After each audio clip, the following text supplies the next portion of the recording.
See, they'll try to stand in front of you, you know, the whole head and the ass thing, right? What? I can't understand you.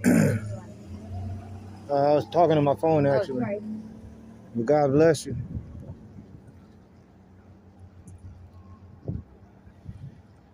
See, you gotta always remind them to always be the head, not the ass. But it seems like that's what they love, making it out of themselves. See all these spiritual and psychic attacks and stuff.